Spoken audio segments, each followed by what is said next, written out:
ya, beberapa hal yang paling utama untuk melakukan action di dalam memitigasi ransomware, ya.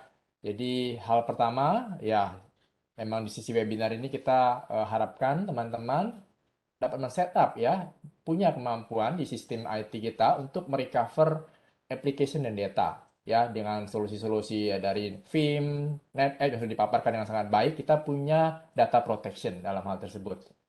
Hal yang kedua adalah please encrypt your data. Ya, hal ini hal yang sangat sepele kadang-kadang ya terlupakan, tapi ini harus menjadi hal mandatory, encrypt everything. Karena dengan enkripsi tersebut untuk mencegah kerusakan yang lebih lanjut.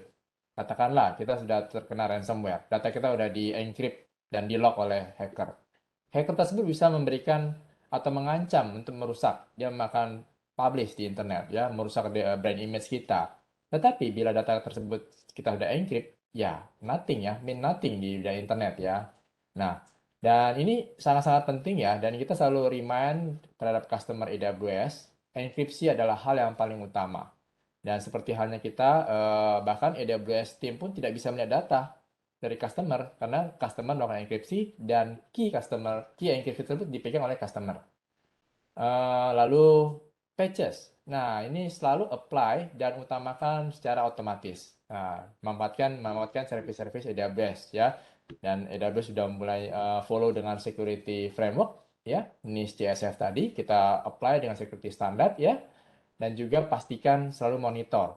Untuk melakukan monitor, kita perlu punya tools-nya ya, punya service-nya yang terkorelasi, terotomasi, bisa sampai ke respon.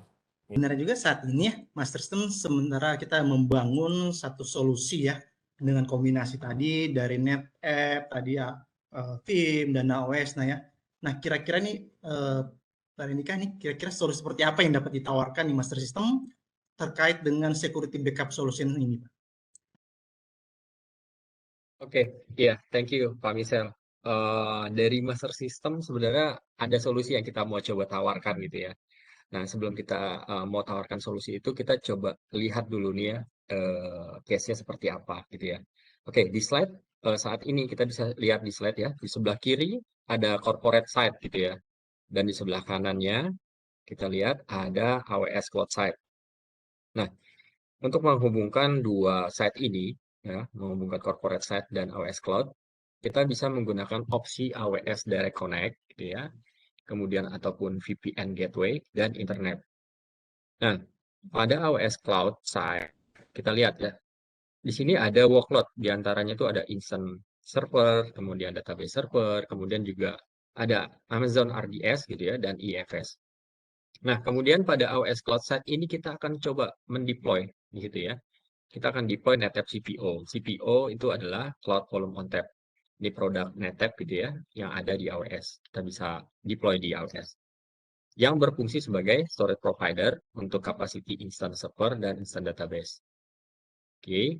Kemudian NetApp CPO ini memiliki feature DDoP gitu ya, deduplikasi dan compression gitu ya, yang berguna untuk menjadikan kapasitas itu lebih efisien. Jadi di dalam CVO ini punya feature gitu ya. Feature-nya ini bisa melakukan diduplikasi data kemudian compression. Yang dimana data yang ada double itu bisa dihilangkan datanya. Jadi nggak terlalu banyak kapasitas yang diperlukan.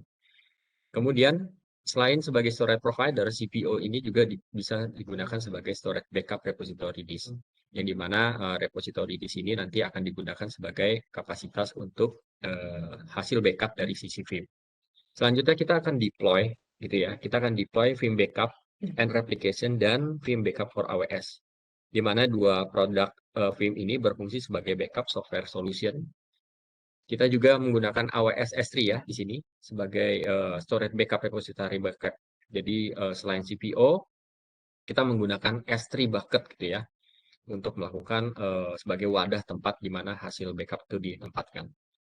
Kemudian berikut adalah skenario. Skenarionya ini ada skenario untuk melakukan backup workload yang ada di on-premise. Jadi kita punya workload di on-premise, kita coba backup menggunakan Vim Backup and Replication yang berada di AWS. Jadi Vim Backup and Replication yang ada di AWS, data yang mau di backup itu ada di on-prem gitu ya. Server tersebut di backup oleh VBR dan hasil backup tersebut akan ditempatkan pada NetApp CPO. yang di mana NetApp CPO tadi sempat disampaikan oleh Pak Yusra juga memiliki feature yang di mana snap lock gitu ya, yang bisa memitigasi ya ketika nanti ada serangan ransom itu volume tersebut immutable, jadi tidak bisa dirubah-rubah.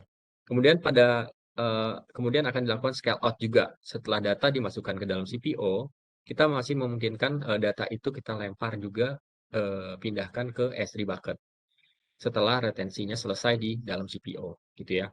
Jadi datanya jadi lebih efisien. Jadi CPO akan menjadi wadah pertama gitu ya, kemudian di scale out ke S3 bucket.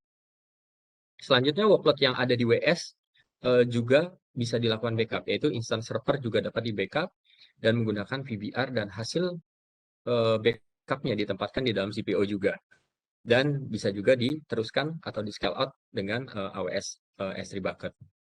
Setelah itu untuk workload RDS dan IFS kita bisa lakukan backup juga menggunakan backup for AWS.